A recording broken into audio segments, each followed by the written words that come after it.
So I'm 16, eating a bowl of Kix, and I ask my mom, don't you ever feel like you're just accelerating towards death? This was not out of character for 16-year-old Lauren. I had been wearing black turtlenecks and a beret since the 8th grade. I had this sort of Midwestern, turn of the millennium beat poet aesthetic going on. I was also writing editorials for my school newspaper, so I was always trying out sort of strong openings on my mom, and also sort of trying out 2-word pairings like superficial patriotism or bulimic learning in just conversation at the family table. But I was also genuinely concerned about acceleration and death. Acceleration, we'd been talking about it a lot in my math and science classes, and sort of the insistence of the integral, the per second of gravity, was agitating to me. And just death, broadly as a theme, was of concern. So my mom, who trained as a psychologist, was prepared for this and just engaged in a little active listening. And she said, so it sounds like you've noticed that as you get older, time just goes a lot more quickly, and something like a half hour, which seemed forever when you were a little kid, now it's just over like that. And I said, sort of.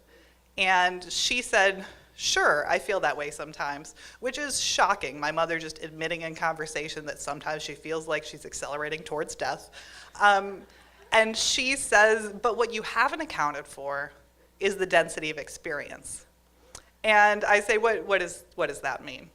And she said, there's more, experience gets richer as you get older. So like when grandma talks to you, maybe about a problem you're having, she remembers what it's like to be someone your age, maybe feeling the things you feel, maybe having the same problems you have. She remembers what it's like to be the mother of a person your age and that experience. And she gets to enjoy the experience of being your grandmother in the present moment.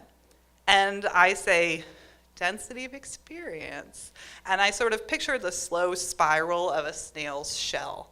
And I'm mollified a little bit for a few weeks. But the more I think about it, the more I'm not worried about either sort of the acceleration or death. I'm more worried that nothing is ever going to happen in my life. So rather than sort of a slow spiral of a snail's shell, I'm worried that I'm an uberus, the snake swallowing its own tail.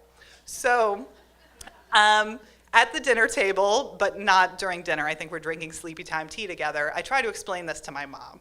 And I say, Mom, it's just like every morning I wake up, I'm in the same bed, I go downstairs, I go to the same school, take the same classes with the same people, come home, eat dinner with the same family, go to orchestra, do my homework, and then go to sleep in the same bed and just begin the same doomed cycle anew.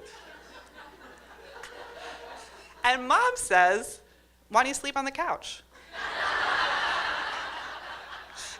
And I don't think she understands the gravity of my situation. So I just repeat, sleep on the couch.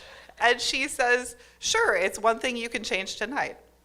And so I say, the family room couch? And she says, you could sleep on the living room couch if you want, but I think the family room's more comfortable. So I tried out. And that night I sleep on the family room couch, and you know what? It is different. It's darker back there because I'm by the backyard instead of my neighbor's front yard. It smells different. I've decided to sleep in a sleeping bag to really get the full effect, and there's sort of a residual campfire scent. And it sounds different. Through sort of the vent, I can hear my parents just talking to each other in their room at night. And it's one of the first times I can remember really realizing that they have conversations that aren't about me and don't even involve me. So, and this mollifies me for at least a few weeks. So when my friends ask what's new, instead of saying nothing ever, I say, I'm not wearing a bra today. So, now I'm the mother of a toddler, sort of one of the moodiest of creatures. And recently he came up to me crying because it was daytime and he wanted it to be nighttime. And a large part of me wanted to say, buck up, buttercup, wait 4 hours. But then I remembered how long 4 hours is when you're 3 years old. And I remembered what it feels like to be, confined by your circumstances. And so I channeled my mom and I said, you know what? Oh boy. You know what? Let's build a blanket fort, and in there it'll be dark like nighttime. We can use our flashlights like nighttime, and we can read books like we do at bedtime. And he's not just mollified by this, he's genuinely delighted.